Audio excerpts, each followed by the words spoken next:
Powerful people make places powerful.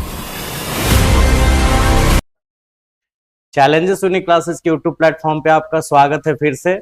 और आज से हम लोग जो पढ़ाई करेंगे ऑनलाइन माध्यम से यूट्यूब प्लेटफॉर्म पे, वो क्वेश्चंस बैंक का क्वेश्चन सॉल्यूशन करेंगे। आज हम लोग फिजिक्स का सबसे पहला वीडियो लॉन्च कर रहे हैं आपके सामने, जिसमें हम लोग रे ऑप्टिक्स का क्वेश्चंस करेंगे, यानी किरण प्रकाशिकी का। साथ में वेव ऑप्टिक्स का भी क्वेश्चंस होगा। तो रे ऑप्टिक्स, वेव ऑप्टिक्स यानी कंप्लीटली ऑप्टिक्स प्रकाशिकी का क्वेश्चंस हम लोग आज से रेगुलर सॉल्व करेंगे। जल्द ही मैथ्स का वीडियो भी आपके लिए लॉन्च होगा।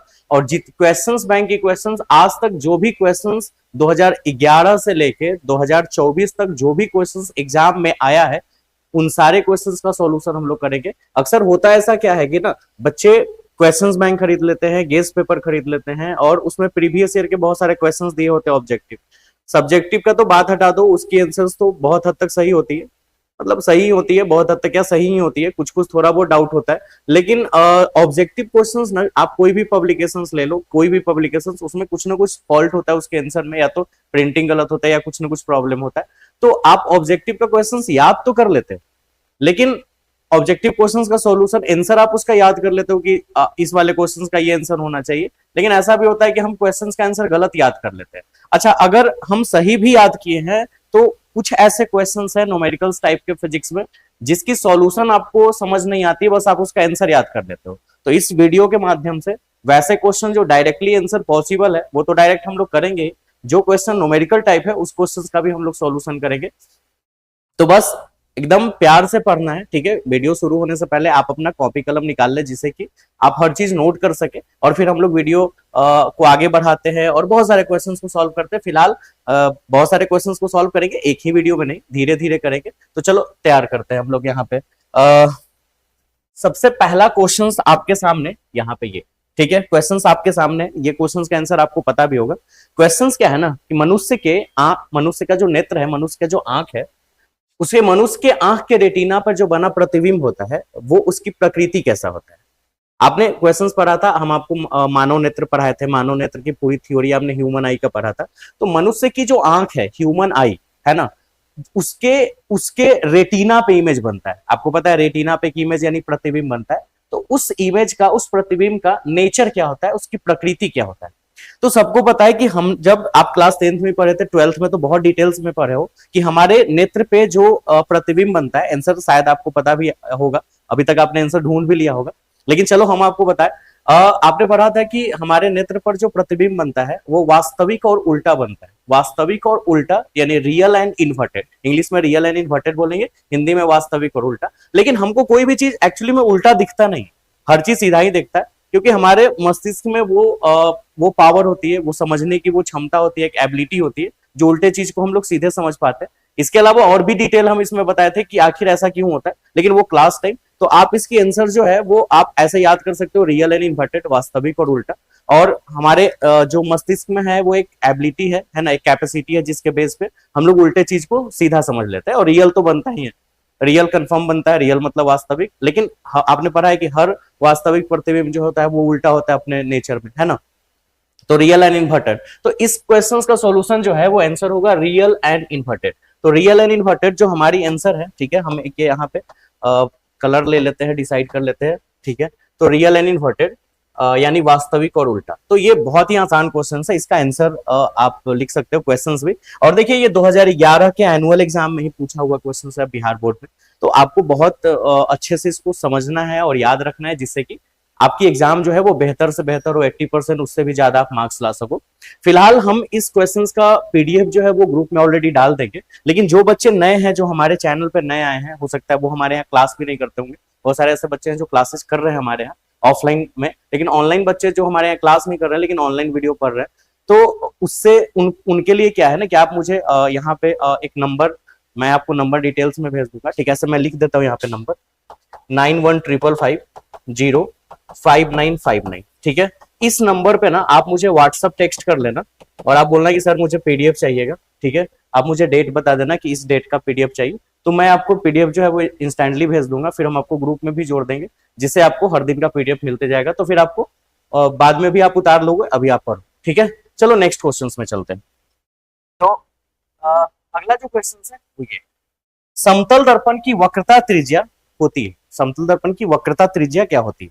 तो समतल दर्पण यानी प्लेन मिरर, प्लेन मिरर का रेडियस ऑफ कर्वेचर क्या होता है? रेडियस ऑफ कर्वेचर, समतल दर्पण की वक्रता त्रिज्या क्या होती है? यानी रेडियस ऑफ कर्वेचर, वक्रता त्रिज्या यानी रेडियस ऑफ कर्वेचर किसका भाई? तो प्लेन मिरर का यानी समतल दर्पण का क्या होता है? तो देखिए आपने अगर हम बात करें, ठीक है, जरा यहां पे आ जाए, मान लो हमने एक स्फेयर लिया, ठीक है, एक हमने ग्लास का स्फेयर लिया है, उस स्फेयर को हम ऐसे कट कर देते हैं तो इस तरह से दो पार्ट मुझे मिलता है, ठीक है, इस तरह से आपको दो पार्ट, एक कटोरे जैसा दो पार्ट मिलेगा, उसमें से मान लो मैंने एक पार्ट को आउटर साइड से कलर कर दिया है ना, उधर से भी, और इस वाले भाग को हमने इनर पार्ट से, इनर साइड से कलर कर दिया, तो इस तरह से हमारी एक कॉनकेव मिरर मिलती है और ये जो है वो कॉन्वेक्स मिरर मिलती है ना, ये कॉनकेव और ये कॉन्वेक्स मिरर, यानी ये अवतल हो जाता है अवतल दर्पण और ये हो जाती है उत्तल दर्पण, है ना। लेकिन अगर हम ग्लास जो है वो एक स्फेरिकल रूप में ना लेके एक प्लेन में ले लें और उस प्लेन को वन साइडेड किसी भी एक साइडेड से कलर कर दे,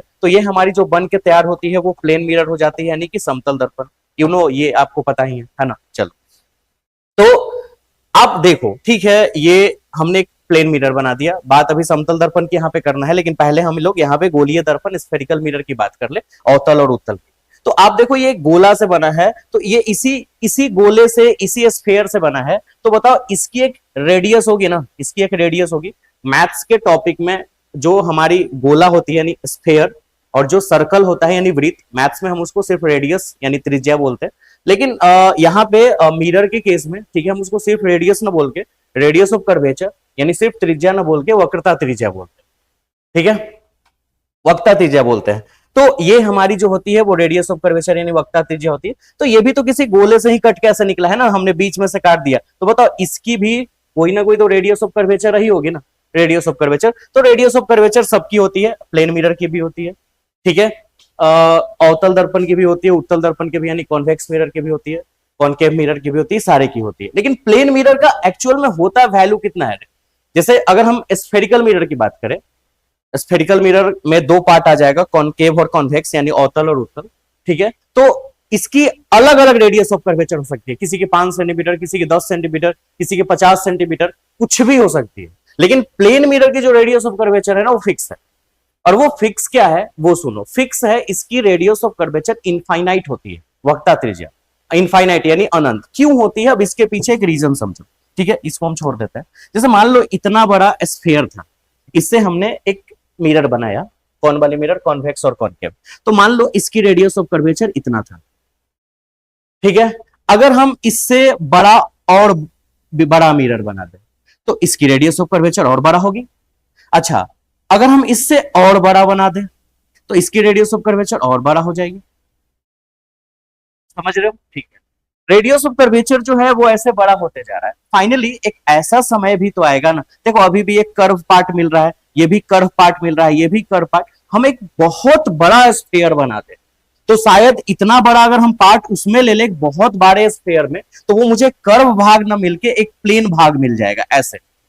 तो अगर प्लेन भाग मिलेगा तो वहां से प्लेन मिरर बन जाएगा, प्लेन मिरर हमारा तैयार हो जाएगा। अभी तक तो एक कॉन्वेक्स या कॉनकेव बनेगा, लेकिन हम एक बहुत बड़ा भाग ले ले और इतना पार्ट को काट ले तो शायद उस समय हमें प्लेन मिरर मिल जाएगा। और अगर प्लेन मिरर मिला तो बताओ एक बहुत बड़े स्फीयर से मिला, इतना बड़ा स्फीयर जो शायद अर्थ से भी बड़ा बनाना हो, सूर्य से भी बड़ा बनाना हो या उससे भी बड़ा, तो इतनी बड़ी चीज, बड़ी स्फीयर मुझे जरूरत पड़ रही है जिसको हम लोग इनफाइनाइट रूप में ही मानेंगे, तो उसकी रेडियस, एक बड़े से स्फीयर का रेडियस भी इनफाइनाइट हो जाएगा, अनंत। तो इसीलिए समतल दर्पण की वक्रता त्रिज्या जो होती है वो अनंत होती है यानी इनफाइनाइट होती है। तो हमारी आंसर जो है, ठीक है, अनंत होगी, इनफाइनाइट, ठीक है। दूसरे केस में देख लीजिए, दूसरे केस में हम इसको एक और रूप से कर सकते हैं, ठीक है। आपने मिरर की फॉर्मूला पढ़ी थी, मिरर फॉर्मूला है ना, दर्पण सूत्र है ना, आपने मिरर फॉर्मूला पढ़ा था, मिरर फॉर्मूला दर्पण सूत्र, ठीक है, 1/v plus 1/u equal to 1/f, ठीक है। आपने पढ़ा था कि समतल दर्पण में वस्तु दूरी और प्रतिबिंब दूरी बराबर होता है, यानी ऑब्जेक्ट का डिस्टेंस, इमेज का डिस्टेंस बराबर होता है। मान लो अगर ये आपका मिरर है और हमने अगर यहां पे ऑब्जेक्ट रख दिया, ऑब्जेक्ट डिस्टेंस यू होता है ना, वस्तु दूरी, तो प्रतिबिंब जो है यानी इमेज जो है मान लो यहां बना भी पे, तो यू और भी बराबर होना चाहिए। प्लेन मिरर में यही केस आपने पढ़ा था आपने ना, प्लेन मिरर में यही केस होता है। फिलहाल हम यहाँ पे माइनस भी लिखेंगे, ठीक है, क्योंकि यू और भी में आपने पढ़ा था कि ये ऑब्जेक्ट रखा हुआ है, लाइट इधर चल रहा है, तो इस डायरेक्शन में पॉजिटिव, इस डायरेक्शन में निगेटिव, तो यू जो है वो निगेटिव, भी प्लस। तो मान लो हमने यू और भी में यू को निगेटिव किया, भी को प्लस, फिर हम माइनस इधर भी कर सकते हैं, माइनस इधर भी कर सकते हैं, जो आपको करना है। तो यू और भी जो है वो बराबर है, माइनस हम किसी भी साइड लगा दिए। अब यहाँ पे इस फॉर्मूला पे अगर हम बैठा है, ठीक है, ध्यान देना, यू और भी बराबर होता है। तो आप एक बात बताइए, ठीक है, 1/v को भी ही छोड़ देते हैं, और आप ये बताइए कि 1/u को भी हम माइनस भी लिख सकते हैं कि नहीं, यू को हम माइनस भी लिख सकते हैं। ऐसे भी हम एक और तरीका बता रहे हैं, ये हम प्रूफ कर रहे हैं, ठीक है।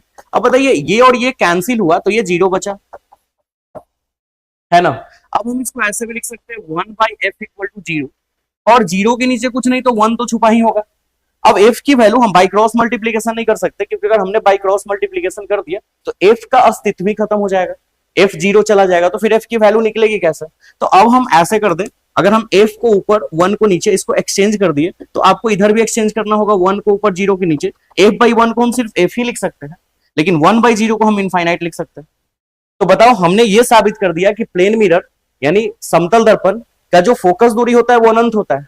और आपने पढ़ा था कि जो हमारी वक्रता त्रिज्या होती है, वक्रता त्रिज्या, that means radius of curvature, that means क्या, रेडियस ऑफ कर्वेचर, है ना। रेडियस ऑफ कर्वेचर जो होता है वो फोकल लेंथ का दुगुना हो जाता है। तो ऑलरेडी फोकल लेंथ इनफाइनाइट है, हम उसमें 2 मल्टीप्लाई भी कर दे तो इसकी वैल्यू इनफाइनाइट ही रहेगी ना। तो इस तरह से हमने यहां भी साबित कर दिया कि रेडियस ऑफ कर्वेचर यानी वक्रता त्रिज्या ही नहीं, यहां तक कि फोकल लेंथ भी जो हमारी होती है प्लेन मिरर के लिए, प्लेन मिरर यानी समतल दर्पण, फोकल लेंथ यानी फोकस दूरी इंग्लिश में focal length, radius of curvature Hindi में वक्रता त्रिज्या, ठीक है, ये दोनों जो होती है अनंत होती है, इनफाइनाइट होती है। किसके लिए, प्लेन मिरर के लिए, समतल दर्पण के लिए। इसके अलावा अवतल दर्पण, उत्तल दर्पण जो हो गया, कॉनकेव और कॉन्वेक्स, उसकी कुछ भी हो सकती है, 5 सेंटीमीटर 10 सेंटीमीटर कुछ भी हो सकती है, लेकिन प्लेन मिरर की एकदम फिक्स है कि इतनी ही होगी। कितनी भाई, तो अनंत यानी इनफाइनाइट। फोकल लेंथ भी पूछता तो अनंत यानी इनफाइनाइट। चलो ये समझ गए, सारे टॉपिक का हम पीडीएफ भेज देंगे, आप एकदम निश्चिंत रहे, बस आप ध्यान दें। उम्मीद है कि आपको ये दो क्वेश्चंस का आंसर तो ऐसा ही याद हो गया होगा, है ना। फिर हम लोग क्लास टाइम टेस्ट भी दे लेंगे तो तुरंत ही सारा खत्म हो जाएगा। चलो आगे बढ़ते तीसरे क्वेश्चन में, ठीक है। क्वेश्चंस टफ है, सिर्फ आंसर मार देना हो तो बस ABCD बात खत्म है, थोड़ा समझ के मारना है। लेंस की क्षमता का ऐसा ही मात्रक। अब देखो, लेंस की क्षमता यानी पावर ऑफ लेंस, लेंस की क्षमता, पावर ऑफ लेंस, इसकी मुझे यूनिट चाहिए, एसआई यूनिट, एसआई यूनिट यानी एसआई मात्रक। तो पावर ऑफ लेंस आपने पढ़ा था, फोकल लेंथ का उल्टा होता है, P = 1/f पढ़ा था आपने। और फोकल लेंथ की जो एसआई यूनिट होगी, फोकल लेंथ की जो एसआई यूनिट होगी वो आपने पढ़ा है, वो मीटर होती है, मीटर, है ना। तो मीटर हमने लिख दिया, ठीक है, 1 मिनट मीटर, और स्मॉल सिंबल के रूप में m लिखेंगे। तो पावर की अगर यूनिट निकाले तो 1/मीटर, जिसको हम लोग मीटर इनवर्स कहेंगे। और पता है इसी मीटर इनवर्स को ना नाम रख दिया है डायोप्टर, डायोप्टर, ठीक है। यहां पे थोड़ा गलत लिखा हुआ है, डायोप्टर ऐसा लिखा है, ठीक है। तो डायोप्टर,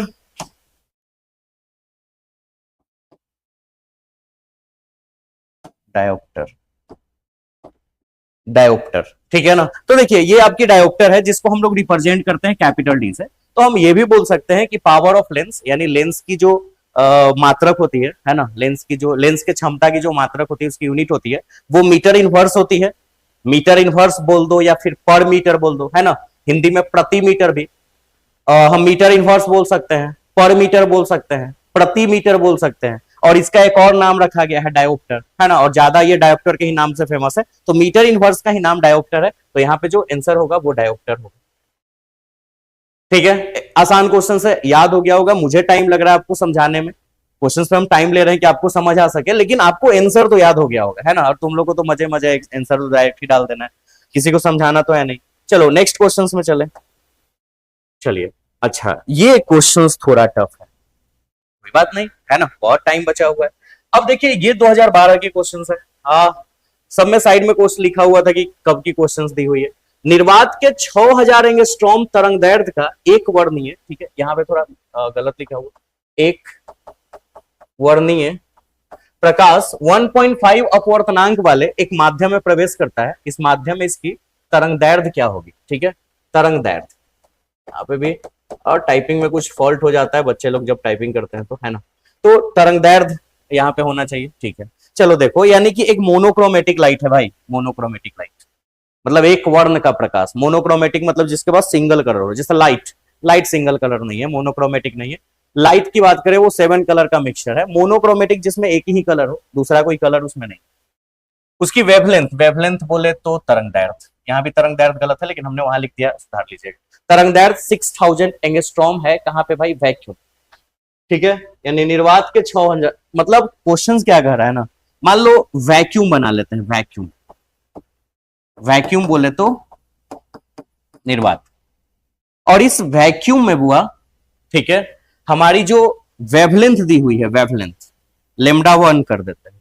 ठीक है, हमारी जो वैक्यूम में वेवलेंथ तरंग दैर्ध्य दी हुई है वो 6000 एंगस्ट्रॉम दी हुई है। एक मिनट, एक मिनट, 6000 एंगस्ट्रॉम। अच्छा, अब क्या करता है ना, हम इसको प्रकाश 1.5 अपवर्तनांक वाले, यानी कि inter medium having refractive index, refractive index 1.5, refractive index that means अपवर्तनांक।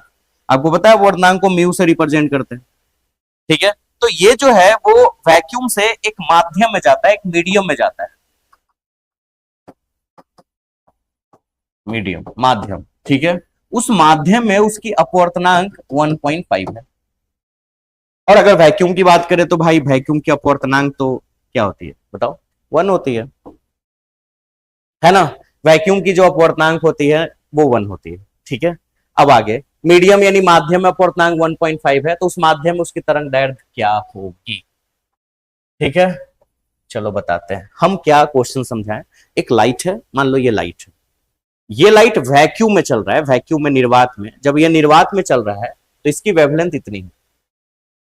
ठीक है, और अब ये जो है वो किसी दूसरे मीडियम में जा रहा है, वैक्यूम से जाते जाते किसी मीडियम में चला गया, बस उस मीडियम की रिफ्रैक्टिव इंडेक्स इतना है 1.5। तो बताओ, निर्वात से जब इस मीडियम में आएगा तो वेलोसिटी तो घटना है ना, वेलोसिटी भी घटना है, इसकी वेवलेंथ भी घटनी है, यानी इसकी वेग भी घटेगी, तरंग दैर्ध्य भी घटेगी। एक चीज नहीं घटेगा, आपको पता है जब मीडियम बदलता था तो सब कुछ बदल जाता था, लेकिन एक चीज नहीं, शायद आपको समझ आ रहा होगा कि क्या नहीं बदलता है, वो है फ्रीक्वेंसी, यानी आवृत्ति। बाकी सब कुछ बदलता है। तो मीडियम निर्वात से इसमें आ रहा है, इसकी वेवलेंथ तो चेंज होगी। तो वही पूछ रहा है कि जब वेवलेंथ यहां पे इतना था 6000 एंगस्ट्रॉम, तो यहां पे इसकी वेवलेंथ क्या हो जाएगी? लेमडा 2 की वैल्यू चाहिए। तो वहां पे लेमडा 1 मान लिया, यहां लेमडा 2 की वैल्यू चाहिए। ठीक है, चलो अब कॉन्सेप्ट बताते हैं। ठीक है, चलो आजा नेक्स्ट पेज। ठीक है, आपने पढ़ा था, ठीक है, nu equal to C by lambda,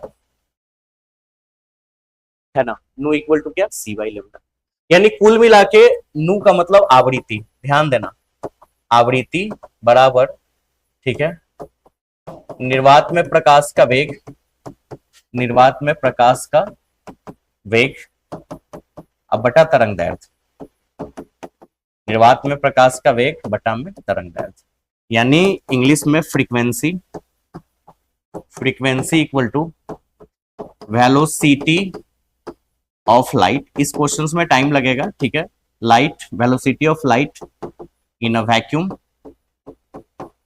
है ना, फिर तो तुम्हारा आंसर डायरेक्ट ही हो जाएगा, अपॉन वेवलेंथ। ठीक है, 2018 का 2012 का क्वेश्चन है। अच्छा, तो ये frequency equal to velocity of light in upon vacuum, है ना। अब देखिए, ये तो वैक्यूम की बात हुई ना बुआ, वैक्यूम की, ये वैक्यूम की बात हो गई। अगर हम वैक्यूम पे बात ना करें, ठीक है, हम बात करें किसी मीडियम पे, ठीक है ना, ये हो गई निर्वात के लिए। अब हम बात करते हैं उस माध्यम के लिए, मीडियम के लिए, यहाँ पे हम शॉर्ट में लिख दे रहे हैं, मीडियम के लिए बात कर रहे हैं, और यहां पे हम लोग बात किए थे वैक्यूम के लिए। तो वैक्यूम की जो फॉर्मूला होगी वही रहेगी नू बाई, बट सी ना होके कुछ और हो जाएगा, सी ना होके वहां पे भी हो जाएगा, भी ले लेते हैं और अपॉन लेमडा। नहीं समझे? देखो समझो क्या बात है। अरे यार, सिंपल सा बात है कि जब वैक्यूम में चल रहा था तो वैक्यूम में लाइट की वेलोसिटी डालेंगे, अगर किसी मीडियम में चल रहा है तो मीडियम में लाइट की वेलोसिटी डालेंगे। तो ये वैक्यूम में लाइट की वेलोसिटी सी होती है, तो किसी मीडियम में लाइट की वेलोसिटी सी नहीं होगी ना, वो तो बदलेगी ना, घट जाएगी, तो उसको हमने भी मान लिया। हाँ, लेमडा चेंज होगा, यहाँ पे फ्रीक्वेंसी कभी नहीं बदलता, याद रखना, नू इसमें भी तो उसमें भी, हाँ वेलोसिटी वेवलेंथ सब बदल जाएगा, सी बदलेगा लेमडा बदलेगा लेकिन नू नहीं बदलेगा। तो यहाँ पे हम सी, ठीक है, और लेमडा 1 डाल देते हैं, याद है ना लेमडा 1 हमने यहाँ पे लिखा था पीछे में। अच्छा, और यहाँ पे लेमडा 2 डाल देते हैं, फ्रीक्वेंसी तो नू ही रहेगा, वेलोसिटी तो बदल नहीं गया, वहां सी लिख दिया, यहाँ भी लिख दिया। अच्छा, तो अब ये बताओ लेमडा 2 निकालने के लिए भी बाई नू चाहिए, तो नू कहां से आएगा भाई, हम नू वहां से निकाल लेंगे उस वाले थ्योरी से, क्योंकि जो वहां नू आएगा वही यहां नू आएगा। नू अगर निकल गया तो कुछ काम हो जाएगा, क्योंकि हमको लेमडा 2 चाहिए। एक और चीज हमको निकालना है और वो है वेलोसिटी, वेग। अब वेलोसिटी कैसे निकालेंगे, हमको पता करना होगा कि वहां पे वेलोसिटी जो भी हो, वहां की वेलोसिटी हो तो फिक्स है, आपको पता है इसकी वैल्यू होता है 3 गुने 10 के पावर 8 मीटर पर सेकंड। तो यहाँ की वेलोसिटी तो मुझे पता है। इस मीडियम में जिसकी रिफ्रैक्टिव इंडेक्स दी हुई है 1.5, यहां पे मुझे वेलोसिटी एक्चुअली पता करना है। अगर हम यहाँ पे वेलोसिटी पता कर ले, और ये तो पता ही हो जाएगा यहां से, तो हम काम कर लेंगे, लेमडा 2 निकाल लेंगे। चलो कर लेते हैं, पहले हम नू निकाल लेते हैं यहां वाले फॉर्मूला से। तो जल्दी से बताइए, नू की वैल्यू हो जाएगी 3 गुना 10 के पावर 8 मीटर पर सेकंड जो भी है, और लेमडा 1 की वैल्यू 6000 एंगस्ट्रॉम। कहां गया वो, 6000 एंगस्ट्रॉम, है ना, 6000। अच्छा, 6000 एंगस्ट्रॉम, लेमडा 1 की वैल्यू है 6000 एंगस्ट्रॉम। एंगस्ट्रॉम को अगर मुझे मीटर में बदलना हो, बदलना ही पड़ेगा, तो 10 के पावर -10 से मल्टीप्लाई कर देंगे, क्योंकि एक एंगस्ट्रॉम में 10 के पावर -10 मीटर होता है ना, तो ये हो जाएगा 10 के पावर -10 मीटर। ठीक है, इसको सॉल्व कर लेते हैं, चलो आगे। कितना, अगर देखा जाए तो 3/6 हो गया ये, और ये हो जाएगा 10 के पावर 8 तो ऊपर है ही, है ना, और ये हो जाएगा 10 के पावर -7। नहीं समझे, ये 3 जीरो इसमें डाल दिए, है ना, -7। अब हो जाएगा ये 3 दूना 6, दैट मीन 0.5, 1/2 भी लिख सकते हैं हम इसको, 1/2 ही लिख देते हैं, ठीक है। और ये 10 के पावर 15 हो जाएगा, इतना हर्ट्ज। इसको हम चाहे तो सॉल्व करके 0.2 इंटू 10⁻15 हर्ट्ज भी लिख सकते हैं। ये इसकी फ्रीक्वेंसी होगी, क्योंकि ये तो ऊपर जाके ऐड हो जाएगा ना, एक्चुअली में 10 के पावर -7 ऊपर जाके 10 के पावर +7, 8 7 15, फ्रीक्वेंसी तो निकल गया पूरा, मेरा फ्रीक्वेंसी निकल गया। ठीक है, चलो 1 मिनट, थोड़ा इसको छोटा कर ले। तो मुझे नू की वैल्यू पता चल गई है, ठीक है, शायद आपको इतना छोटा दिख ही जा रहा होगा, है ना, ऐसे भी आपके पास डेटा बहुत है, एचडी में देख लीजिए। तो नू की वैल्यू निकल गई, नू यहां डाल देंगे, लेकिन मुझे एक और चीज निकालना होगा, वो है भी। चलो भी निकाल लेते, भी निकालने का थ्योरी क्या ले।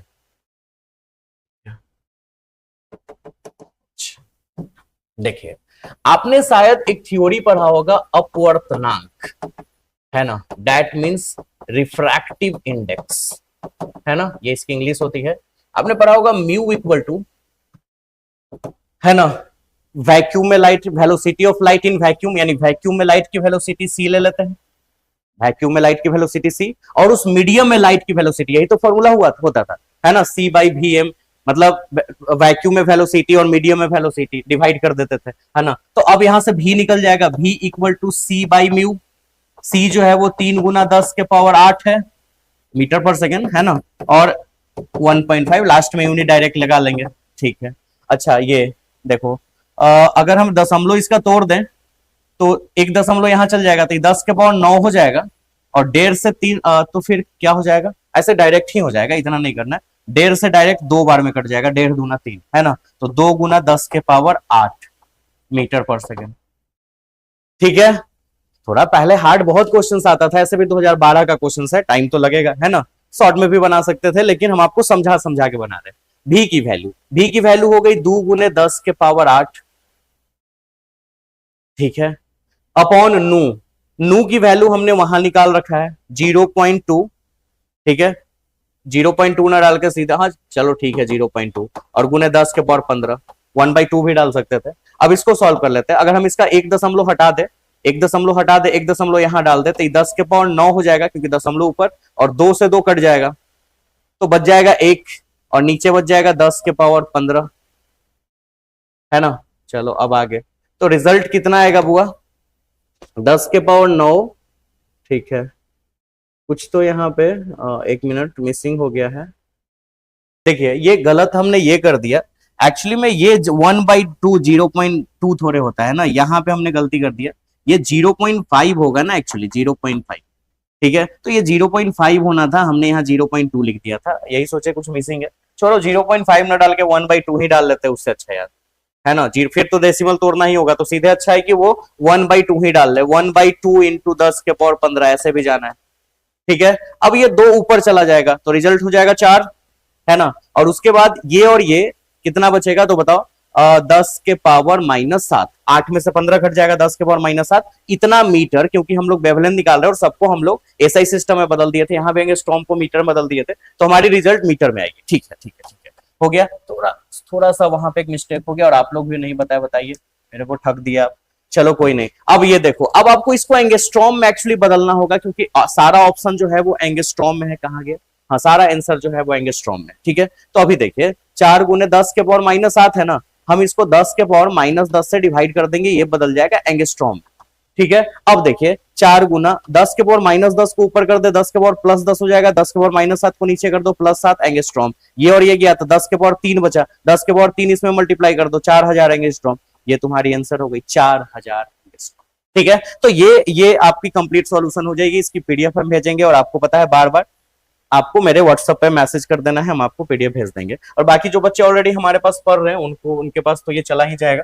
तो ये 4000 एंगस्ट्रॉम आंसर हो गया, ठीक है। उम्मीद है कि आप क्वेश्चन समझ पाए होंगे, है ना। चलो अब देखिए, ठीक है। अब इस क्वेश्चंस के बाद नेक्स्ट क्वेश्चंस में चलते हैं। ये अगला जो क्वेश्चन है ये 2012 के एनुअल में पूछा हुआ क्वेश्चन है ना। तो सारा क्वेश्चंस आपके क्वेश्चंस बैंक में मिल जाएंगे, लेकिन हम क्या किए, एक जगह पे पार्ट बाय पार्ट हमने इकट्ठा किया है क्वेश्चंस को। रे ऑप्टिक्स के क्वेश्चंस को एक जगह पे, करंट के क्वेश्चंस को एक जगह पे, और ऐसे हम आपको करवाते चलेंगे। तो आपने रे ऑप्टिक्स आप पढ़ चुके हो और वेव ऑप्टिक्स, तो उससे रिलेटेड क्वेश्चंस आपको समझ में आएगा। फिर मॉडर्न फिजिक्स भी आप लगभग खत्म ही हो गया है वो, तो उससे रिलेटेड क्वेश्चन समझ में आएगा। तो सारा एक साथ करवाएंगे। अब क्वेश्चंस बैंक डायरेक्ट अगर करवाया जाए, मान लो हम 2024 के क्वेश्चंस बना रहे हैं, तो 2024 में करंट की भी क्वेश्चंस पूछी है, लाइट अगर ऑप्टिक्स की भी क्वेश्चंस पूछी हुई है, और करंट अभी आप पढ़े नहीं हो तो उसका क्वेश्चन सॉल्यूशन समझ में नहीं आएगा। तो इसलिए हम आपको जो टॉपिक पढ़ा है उससे रिलेटेड जो भी क्वेश्चंस आज तक आया है वो हम क्वेश्चंस का सॉल्यूशन करवा रहे हैं, ठीक है। चलिए, एक उभयतल लेंस है, उभयोत्तल, एक उभयोत्तल लेंस है जिसकी अपवर्तनांक 1.5 है। मान लीजिए उभयोत्तल यानी एक उत्तल डबल कॉन्वेक्स लेंस, इसकी जो अपवर्तनांक यानी रिफ्रैक्टिव इंडेक्स वो 1.5 है। इसके प्रत्येक तल की वक्रता त्रिज्या 20 सेंटीमीटर है, प्रत्येक तल की, यानी कि इसके both surfaces, the radius of curvature of each surface, प्रत्येक सरफेस का, इस सरफेस का जो रेडियस ऑफ कर्वेचर है किसी बाइफोकल लेंस का, वो कितना सेंटीमीटर है, 20 सेंटीमीटर। तो अब देखिए म्यू जो है वो 1.5 centimetre, sorry 1.5। Radius of curvature, दो रेडियस ऑफ कर्वेचर होता है, R1 और R2, है ना। तो एक रेडियस ऑफ कर्वेचर 20 सेंटीमीटर और दूसरी रेडियस ऑफ कर्वेचर भी 20 सेंटीमीटर, बट इस वैल्यू को पॉजिटिव रखेंगे, इस वैल्यू को निगेटिव। क्यों, आपको पता है, मान लो एक इधर के ऐसे एक सर्कल टाइप का होगा, है ना, एक इधर होगा, ठीक है, एक स्फेरिकल टाइप का। एक मिनट, ओहो देखो, और इसकी भी एक रेडियस ऑफ कर्वेचर होगी, इधर भी रेडियस ऑफ कर्वेचर होगी, है ना। तो कोई भी चीज है तो अभी ध्यान देना है। मान लो हमने यहाँ एक ऑब्जेक्ट रखा, लाइट इधर चला, तो आपको पता है इस साइड प्लस तो इस साइड माइनस, तो एक रेडियस ऑफ कर्वेचर इस साइड के, ये पहला सरफेस है ना, लाइट इधर है तो ये पहला सरफेस है, तो पहला सरफेस का रेडियस ऑफ कर्वेचर इधर R1 है ना, और दूसरा सरफेस ये वाली है, पहले लाइट फर्स्ट सरफेस पे पड़ेगा, सेकंड, तो ये दूसरा हो गया। समझ के बात ना। अब ऐसा हम इधर R1 लिखे, तो क्योंकि ये लाइट, अगर ऑब्जेक्ट यहां रखा हुआ है तो पहला सरफेस ये रहेगा ना इसके लिए, तो पहला सरफेस का स्फीयर ये है, तो इसकी रेडियस ऑफ कर्वेचर ये जाएगी, तो ये R1 ये R2, तो R1 को प्लस में रख दिया, R2 को माइनस में रख दिया, है ना, क्योंकि एक साइड प्लस होता है, जिधर लाइट जाता है उधर प्लस, अपोजिट डायरेक्शन में माइनस। पढ़े हो आप करंट के, लाइट के चैप्टर में। अच्छा, तो लेंस की क्षमता निकाले, यानी आपको पावर निकालना है, और पावर तब तक नहीं निकलेगा जब तक एफ नहीं निकलेगा, क्योंकि एफ का ही तो उल्टा होता है पावर। चलो निकाल लेते हैं, ठीक है। चलो अब देखो, आपको पता है ना, क्या पता है भाई, तो आपको एक लेंस मेकर सूत्र पता है, lens maker formula 1/f equal to mu -1 into 1/r1 minus 1/r2 बनाए थे आप, है ना, क्लास टाइम पे ऐसा क्वेश्चन। अब एफ यहां से निकाल सकते हैं, 1.5 - 1 म्यू का वैल्यू दिया हुआ है, यहाँ 1/20 -20, ठीक है। 1/f ये हो गया 0.5, और ये माइनस माइनस प्लस, तो ये 2/20 हो गया, है ना। 2/20 मतलब ये 10, तो 1/f इक्वल टू 0.5/10। अब बताओ f की वैल्यू, f ऊपर 1 नीचे, तो f ऊपर 1 नीचे है ना, और यहाँ पे 10 ऊपर 0.5 नीचे, 1 नीचे से हटा भी सकते हैं नहीं, तो रिजल्ट आ जाएगा फाइनली f बराबर, इस डेसिमल को तोड़ दे तो ऊपर 100 हो जाएगा और 5 से कट जाएगा 100 पच्चे, मतलब 5 से 20 पच्चे 100, यानी कि 20 सेंटीमीटर, यानी फोकल लेंथ भी हमारी 20 सेंटीमीटर है। चलो ठीक है, फोकल लेंथ तो 20 सेंटीमीटर आ गई। अब पावर को अलग ही क्यों बनाए, यहीं पे बना लेते हैं ना, ठीक है, तो नेक्स्ट पेज में नहीं जाते हैं। तो अकॉर्डिंग टू फॉर्मूला हमारी जो पावर है वो 1/f होती है, तो लेकिन प्रॉब्लम क्या है कि ये सेंटीमीटर में, तो सेंटीमीटर में अगर फॉर्मूला है तो आपको हम बताए थे 1/f ना करके आप 100/f कर दो, तो डायरेक्ट रिजल्ट आ जाएगा, नहीं तो फिर आप सेंटीमीटर को मीटर में बदल लो, तो बेहतर है 100/f। हमने सारा फॉर्मूला साबित किया था, तो 100/f, f की वैल्यू 20, 20 पचे 100, रिजल्ट इज 5 डायोप्टर, है ना। तो ये आंसर हो गया। उम्मीद है आपको जरूर समझ में, उम्मीद का 100% समझ में आया होगा, ठीक है। तो अब आप क्वेश्चंस का सिर्फ आंसर याद नहीं करेंगे, आप सॉल्यूशन बनाना भी सीखेंगे। तो आपके सामने ये क्वेश्चंस दिख रहा है, 5 डायोप्टर ऑप्शन जरूर होना चाहिए, ये आंसर है, ठीक है। चलो नेक्स्ट क्वेश्चंस में चलते हैं, सबका पीडीएफ हम आपको भेज देंगे, ठीक है। चलिए आगे चलिए, एक आवर्धक ग्लास है। अब आवर्धक ग्लास जिसको इंग्लिश में मैग्नीफाइंग ग्लास बोलते हैं। अब मैग्नीफाइंग ग्लास क्या है ना, इसको हमने एक और नाम रखा था सिंपल माइक्रोस्कोप, याद आया, सिंपल माइक्रोस्कोप यानी कि मैग्नीफाइंग ग्लास, यानी कि आवर्धक ग्लास मतलब सरल सूक्ष्मदर्शी। आपने दो पढ़ा था, सरल सूक्ष्मदर्शी और संयुक्त सूक्ष्मदर्शी, यानी सिंपल माइक्रोस्कोप और कंपाउंड माइक्रोस्कोप। तो ये इसकी क्षमता 12 डायोप्टर है, मतलब इसकी पावर दी हुई है 12 डायोप्टर। अगर इसकी क्षमता 12 दी हुई है तो इसकी फोकस क्या हो जाएगी, जैसे P बराबर 1/f तो F बराबर 1/p, तो 1/12 मीटर, मीटर में बदल जाएगा। अच्छा, अगर हम इसको सेंटीमीटर में बदलना चाहें तो 100 से मल्टीप्लाई कर देंगे, 100/12 सेंटीमीटर। और उम्मीद है कि इसकी सॉल्यूशन कितनी आनी चाहिए, थोड़ा इसको और ऊपर कर ले, ओ सॉरी,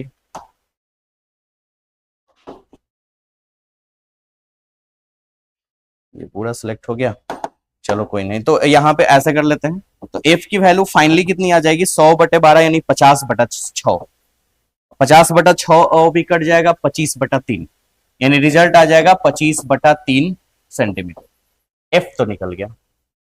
अब मुझे निकालना क्या है एक्चुअली, है ना, हमको निकालना है आवर्धक क्षमता। क्या निकालना है, आवर्धक क्षमता, सॉरी यहाँ आवर्धन क्षमता होना चाहिए, मैग्नीफाइंग पावर।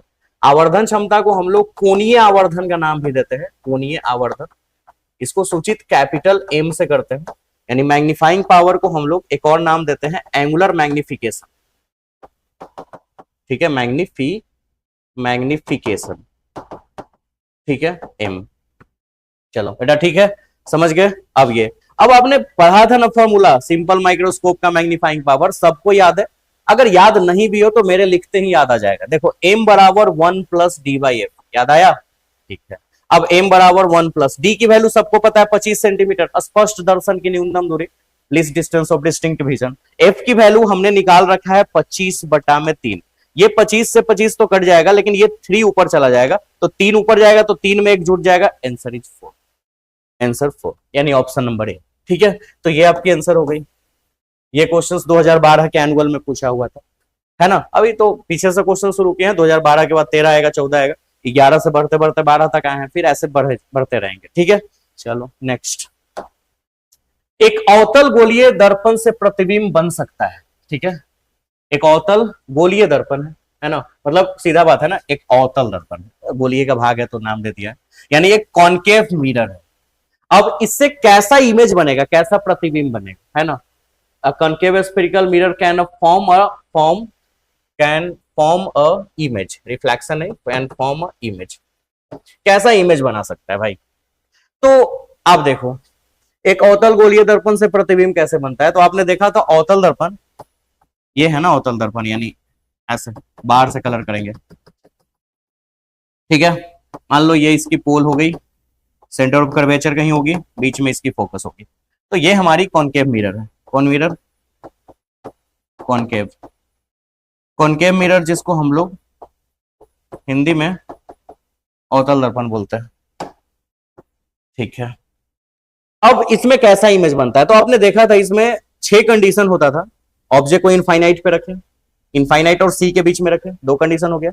इन सी पे रखे 3 कंडीशन, सी और एफ के बीच में रखे 4 कंडीशन, एफ पे रखे 5 कंडीशन, और एफ और पी के बीच में रखे 6 कंडीशन। इस 6 कंडीशन में 5 कंडीशन जो था जिसपे हम लोग रियल इमेज बनाते थे, है ना, real inverted, real and inverted यानी वास्तविक और उल्टा। लेकिन एक ऐसा कंडीशन था जिसपे हम लोग काल्पनिक प्रतिबिंब बनाते थे, वर्चुअल। वो था एफ और पी के बीच में जब हम ऑब्जेक्ट को रखते थे।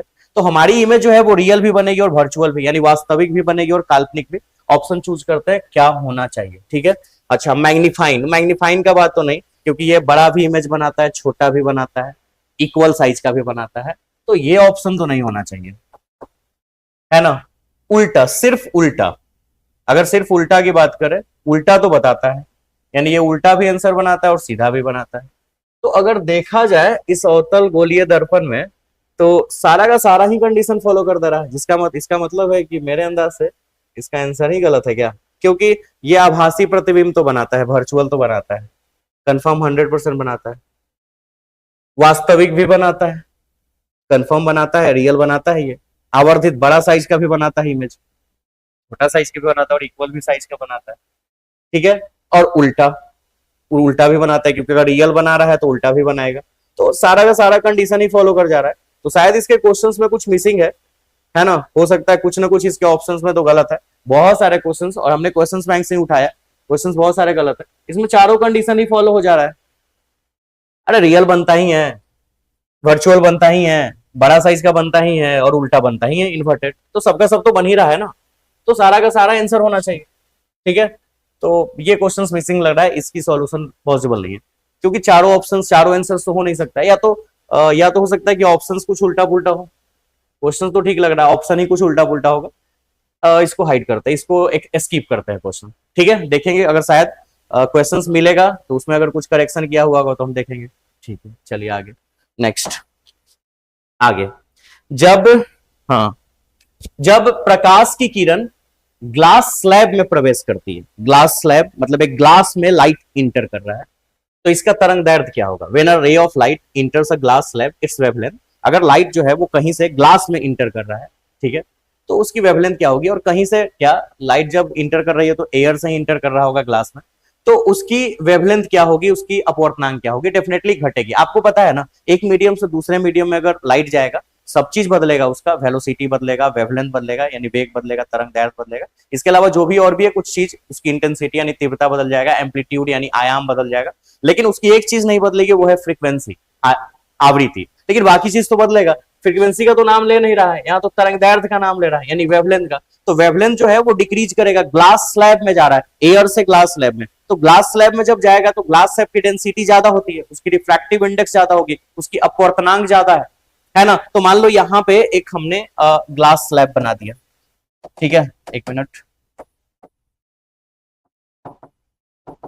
ग्लास स्लैब, ठीक है, ग्लास स्लैब बना दिया, ये इधर एयर है, इसमें से लाइट जा रहा है, इसमें वेवलेंथ जो भी हो, मान लो इसकी वेवलेंथ λ1 हो, और जब ये इसमें इंटर करेगा ना, इसमें रिफ्रैक्शन होगा इसका, तो इसकी वेवलेंथ मान लो λ2, तो डेफिनेटली λ1 और λ2 में λ1 ही बड़ा है, क्योंकि जब ग्लास स्लैब में जा रहा है इसकी रिफ्रैक्टिव इंडेक्स ऑलरेडी 1.5 अप्रोक्सीमेटली होती है, और एयर की रिफ्रैक्टिव इंडेक्स 1, इसकी डेंसिटी ज्यादा है, भीड़ भाड़ वाला एरिया है, यहाँ पे इसकी वेवलेंथ घटेगी घटेगी, तो आंसर होगा डिक्रीज, इसकी वेवलेंथ घटेगी यानी डिक्रीज करेगी, आंसर इज ए, ठीक है। चलो नेक्स्ट क्वेश्चन। लेंस के द्वारा कितने प्रतिबिंब बनेंगे यदि वस्तु को प्रधान अक्ष पर रखा जाए। ऐसे अगर यहाँ पे कोई फिगर उगर नहीं दिया हुआ है, इस क्वेश्चन में एक फिगर था, ठीक है, बट वो फिगर मैंने बनाया नहीं है, ठीक है, वो ड्राइंग नहीं हो पा रहा था। लेकिन अगर सिर्फ क्वेश्चन ऐसे ही दे देता है कि लेंस के द्वारा कितने प्रतिबिंब बनेंगे यदि वस्तु को प्रधान अक्ष में रखा जाए, यानी एक लेंस है, how many image will be form, कितने इमेज बन सकते हैं। The lens if the object is placed on the principal axis, एक लेंस है, उसपे एक ऑब्जेक्ट रखा हुआ है इसके प्रिंसिपल एक्सिस में, तो कितने इमेज बनेंगे। डेफिनेटली 2 इमेज बनेगा, क्योंकि 2 सरफेस है ना, हर एक सरफेस एक इमेज बनाएगा।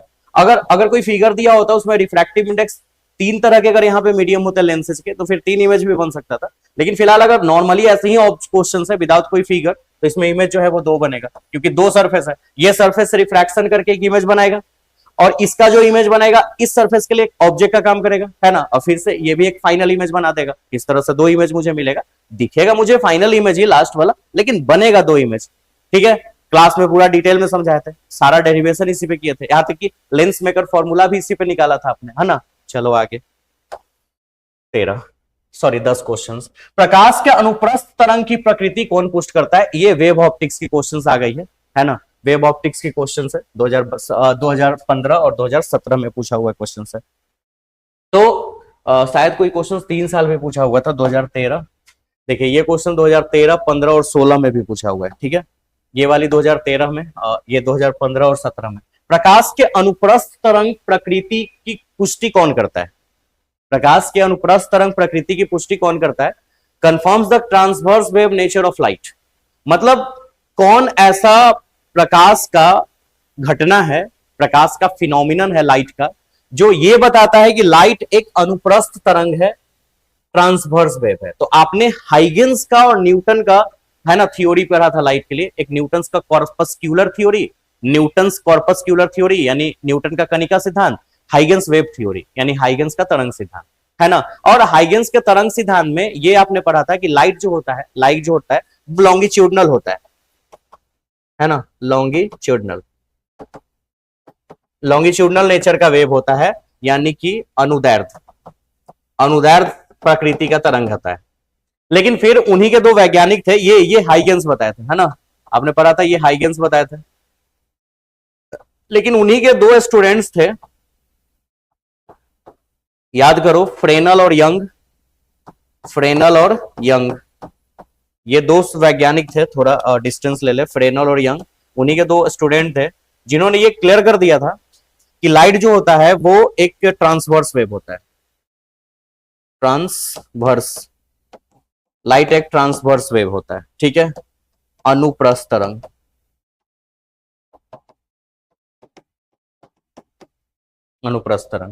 ठीक है, तो ये क्यों हुआ था? क्योंकि पता है लाइट में हर चीज जो है, अगर न्यूटन्स की बात करें तो न्यूटन सिर्फ लाइट की 2 ही फिनोमिनन एक्सप्लेन करे, रिफ्लेक्शन और रिफ्रैक्शन, यानी परावर्तन अपवर्तन। बट कुछ लाइट की और भी फिनोमिनन थी जो कॉर्पस्क्यूलर नेचर पे नहीं हुआ था, न्यूटन द्वारा नहीं कर पाए थे वो अपने थ्योरी में। तो हाइगेंस जो है वो अपने वेव थ्योरी में रिफ्रैक्शन तो पढ़ाए ही, इंटरफेरेंस पढ़ाए, डिफ्रैक्शन पढ़ाए, पोलराइजेशन पढ़ाए, यानी परावर्तन अपवर्तन के साथ साथ व्यतिकरण, विवर्तन और ध्रुवन सब उन्होंने पढ़ाया, है ना। लेकिन एक चीज नहीं पढ़ाए थे, पोलराइजेशन, सॉरी ध्रुवन नहीं पढ़ा पाए। रिफ्लेक्शन उन्होंने हाइगेंस ने पढ़ाया, रिफ्लेक्शन पढ़ाया, ठीक है, माने रिफ्लेक्शन, रिफ्रैक्शन, इंटरफेरेंस और डिफ्रैक्शन, ये 4 चीज उन्होंने पढ़ाया, परावर्तन, अपवर्तन, व्यतिकरण और विवर्तन। लेकिन एक टॉपिक था ध्रुवन, पोलराइजेशन, और वो इस बेस पे एक्सप्लेन नहीं हो पाया था अनुदैर्ध्य तरंग लॉन्गिट्यूडनल वेव पे। तो फ्रेनल और यंग ट्रांसवर्स वेव यानी अनुप्रस्थ तरंग पर इसको एक्सप्लेन किया। तो ये जब ये नेचर लाया गया तो उस समय सिर्फ एक थ्योरी की एक्सप्लेनेशन हुई और वो थी ध्रुवन, पोलराइजेशन, है ना। इसके अलावा और भी टॉपिक थी, इसके अलावा और भी लाइट की कुछ फिनोमिनन है जो इस वेव नेचर पे भी एक्सप्लेन नहीं हुआ है, जो आगे मॉडर्न फिजिक्स में पढ़ना है। लेकिन ये ध्रुवन यानी पोलराइजेशन ही वो टॉपिक था। तो कहां पे है ध्रुवन? ये पोलराइजेशन, जिससे ये एक्सप्लेन हुआ था अनुप्रस्थ तरंग। तो आंसर हो गया ध्रुवन यानी पोलराइजेशन। आंसर तो आप देखते मार दिए होंगे, लेकिन फिर भी हमको एक्सप्लेन करना जरूरी है कि आपको सारा थ्योरी याद रहे, है ना, एग्जाम में आप भूले नहीं। चलिए नेक्स्ट। यदि समान फोकस दूरी f के 2 अभिसारी लेंस एक दूसरे के संपर्क में रखे हुए, यानी 2 गो अभिसारी लेंस यानी 2 गो कॉन्वेक्स लेंस है, 1 मिनट, ठीक है।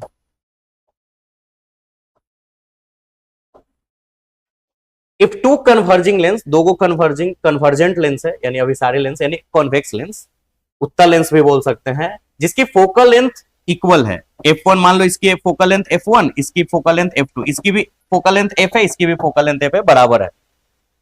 आर इन कॉन्टेक्ट, और संपर्क में रखा है, आर इन कॉन्टेक्ट विथ ईचर, दोनों एक दूसरे के संपर्क में है, सटा हुआ है, दूर नहीं। तो संजोग की फोकस दूरी क्या होगी? तो दोनों को मिला के इसकी फोकस दूरी f1, इसकी f, इसकी भी f, दोनों को जोड़ के कितना होगा? आपने फॉर्मूला पढ़ा था, ठीक है, जरूर याद होगा आपको फॉर्मूला। थोड़ा इसको साइड कर ले और फॉर्मूला लिखते हैं 1/f equal to 1/f1 plus 1/f2। यही हमारी इक्विवेलेंट फॉर्मूला निकली थी जब 2 लेंस एक दूसरे के कांटेक्ट में थे, है ना। पढ़ा तो आपने, याद भी हो गया होगा आपको, है तेज तो तुम लोग बचपन से ही है। 1/f, रिजल्ट आएगा 1/f(eq) बराबर 2/f। ठीक है, तो फाइनली हम रिजल्ट दे सकते हैं ये 1/f(eq) का वैल्यू आ गया, तो Feq की वैल्यू क्या होगी? Feq ऊपर कर देते हैं, 1 नीचे, F ऊपर चला जाएगा, 2 नीचे, ये आंसर F/2। ठीक है, तो answer is F/2, option is C. चलो समझ गए, मजा आया क्वेश्चंस करने में? सारे क्वेश्चंस का सॉल्यूशन होगा। आप बस एग्जाम में रिजल्ट नहीं खराब होना चाहिए, बहुत मेहनत कर रहे हैं एक्चुअली आपके लिए। ठीक है, चलिए क्वेश्चंस नंबर 12, 15 क्वेश्चंस करेंगे आज हम लोग टोटल। 12वें क्वेश्चन में चलते हैं। खगोलीय दूरदर्शक में अंतिम प्रतिबिंब कैसी होती है? खगोलीय दूरदर्शक में अंतिम प्रतिबिंब कैसी होती है? तो आपने पढ़ा था, ठीक है, दूरदर्शक में हमने आगे एक बड़ा सा लेंस बनाया था, है ना? इसको हम लोग अभिदृश्यक बोलते थे, है ना? क्या बोलते थे? अभिदृश्यक, इंग्लिश में ऑब्जेक्टिव। याद आया कुछ?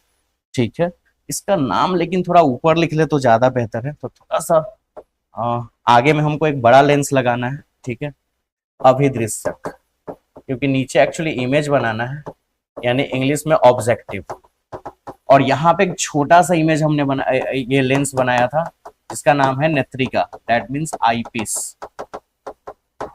ठीक है, और ये हो गई प्रिंसिपल एक्सिस, एक ट्यूब में ये लगा हुआ है। आपने एक ऑब्जेक्ट रखा था, काफी दूर से लाइट आता था, क्योंकि टेलीस्कोप है ना, खगोलीय दूरदर्शक टेलीस्कोप में इमेज कैसा बनता है एस्ट्रोनॉमिकल टेलीस्कोप में?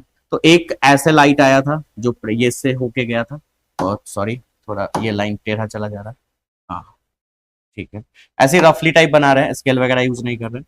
और दूसरा लाइट एक और आएगा, मान लो ये लाइट आ रहा है, और ये जाके ऐसे यहाँ पे एक इमेज बना रही है। ठीक है, इस इमेज को ये जो है एक अपना नया इमेज बनेगा, और इसके द्वारा फिर ऐसे लाइट चलेगा। थोड़ा कलर चेंज कर ले तो समझ में आएगा, शायद आपको याद आ रहा होगा, हम रफली टाइप का बना रहे हैं, है ना? और ये याद है ऐसे, ये भी ऐसे जाएगा, इधर हम अपना आंख लगा लेंगे, और ये सारा लाइट ऐसा फील होगा कि इधर से आ रहा है, और हमको यहाँ पे एक इमेज दिखाई देगा। इसमें भी दो कंडीशन था, एक था सामान्य समायोजन, एक स्पर्श दर्शन की न्यूनतम दूरी का समायोजन, नॉर्मल एडजस्टमेंट, और एक adjustment of least distance of distinct vision, है ना? एक इनफाइनाइट पे इमेज बनता था, एक 25 सेंटीमीटर पे, कोई भी एक बना दिए। तो आप देखो, इधर कोई एक ऑब्जेक्ट रखा हुआ है, और उस ऑब्जेक्ट के अकॉर्डिंग ये जो हमारी इमेज बनी है ना, ये ठीक है, आप मानते हो कि हर वर्चुअल इमेज जो होता है वो इरेक्ट होता है, वर्चुअल इमेज जो होता है वो इरेक्ट ही होता है, यानी काल्पनिक प्रतिबिंब जो होता है वो सीधा होता है। लेकिन हमने क्लास टाइम भी बताया था, यहां पे केस बदलेगा, ठीक है, क्योंकि हमको ये मान लो ऑब्जेक्ट और इसमें तुलना करो, यहाँ पे टर्म बदल जाता है, ये ऑब्जेक्ट है, ये इमेज है, इसके अकॉर्डिंग ये इमेज वर्चुअल तो है, वर्चुअल यानी काल्पनिक तो है, कंफर्म, कोई दिक्कत नहीं है, वर्चुअल यानी काल्पनिक तो है। लेकिन ये ठीक है, ये सीधा नहीं है, ये इमेज नीचे की ओर बना है, ऑब्जेक्ट ऊपर है, इमेज नीचे की ओर बना है। तो होना तो चाहिए वर्चुअल के साथ सीधा, यानी वर्चुअल के साथ ही काल्पनिक के साथ सीधा, लेकिन यहां पे वर्चुअल के साथ इन्वर्टेड हो जाता है। इस केस में माइक्रोस्कोप, कंपाउंड माइक्रोस्कोप यानी संयुक्त सूक्ष्मदर्शी के केस में भी, और एस्ट्रोनॉमिकल टेलीस्कोप यानी खगोलीय दूरदर्शक के केस में भी, तो यहाँ इन्वर्टेड पढ़ा था आपने, हम क्लास टाइम भी पढ़ाए थे। एंड मतलब यहाँ काल्पनिक और हम उल्टा बोल सकते हैं, काल्पनिक और सीधा हर टाइम आप पढ़े थे, लेकिन यहाँ पे ये काल्पनिक और उल्टा हो। ठीक है, तो ये आपकी केस है यहाँ पे, तो आंसर होना चाहिए काल्पनिक और उल्टा। कहाँ है काल्पनिक और उल्टा? यानी आंसर इज सी, यानी ऑप्शन इमेजिनरी यानी इन्वर्टेड। ठीक है, तो ऐसे मत जाके कि काल्पनिक बनता है तो काल्पनिक और सीधा मार दिए, ऐसे ही फंसोगे आप लोग। ठीक है, चलो नेक्स्ट क्वेश्चन। ऑप्टिकल फाइबर किस सिद्धांत पे कार्य करता है? ये पढ़ाना ही क्या है। ऑप्टिकल फाइबर में आपने देखा था, ठीक है, ये ऑप्टिकल फाइबर हमने बना दिया, ठीक है, इसके अंदर एक कोर होता था, याद है ना? ये जो डिपार्टमेंट थी दैट इज कोर, ये आपकी कोर होती थी, उसके ऊपर क्लैडिंग होता था, और सबसे ऊपर जैकेट होता था, याद ही होगा आपको। और क्रोड क्लैडिंग जैकेट यानी हिंदी में कोर बोलते थे। यहां से इसमें लाइट इंटर करते थे, और ये लाइट दूसरे मीडियम में ना जाके अपने ही मीडियम में वापस चले, यही कहानी है। अब इसका पूरा डिटेल्स तो हम आपको कहानी नहीं समझाएंगे, पूरा क्लास ही खत्म हो जाएगा उसी को करने में। तो आपने पढ़ा था ये टॉपिक पूर्ण आंतरिक परावर्तन का था, पूर्ण आंतरिक परावर्तन, पूर्ण आंतरिक परावर्तन दैट मींस इंग्लिश मीडियम वाले बच्चे को समझ में ही गया होगा इंग्लिश, टोटल इंटरनल रिफ्लेक्शन। इसी के थ्योरी पे हम लोग मिराज पढ़े थे, मरीचिका, मिराज, और भी एप्लीकेशन हम आपको बताए थे। तो आंसर हो जाएगा पूर्ण आंतरिक परावर्तन। देखो ये 2016 की क्वेश्चन है, टोटल इंटरनल रिफ्लेक्शन, है ना, तो ये आंसर हो गया। ठीक है, अच्छा ये क्लियर। उसके बाद ये 2016 की क्वेश्चन थी, ये थी 2015 की क्वेश्चन, इससे पहले 2015 और 17, मतलब हम लोग यहां तक आ गए हैं, है ना। चलो आगे 2016 तक तो आ चुके हैं। चलिए आगे दो और क्वेश्चंस करते हैं आज। जब माइक्रोस्कोप की नली की लंबाई बढ़ाई जाती है तब आवर्धन क्षमता क्या होता है? माइक्रोस्कोप की नली की लंबाई बढ़ा रहे हैं तो आवर्धन क्षमता क्या होगा? 2016 का क्वेश्चन है। यानी मैग्नीफाइंग पावर क्या होगा जब हम माइक्रोस्कोप के लेंथ के ट्यूब के लेंथ को बढ़ाते हैं? यानी कहने का मतलब ये है, जैसे ये मान लो माइक्रोस्कोप बना, इधर छोटा लेंस इधर बड़ा लेंस, ये आपकी ऑब्जेक्टिव है, दैट मींस अभिदृश्यक। ठीक है, यानी ऑब्जेक्टिव। ये आपकी नेत्रिका है, दैट मीन्स आईपीस। ठीक है, और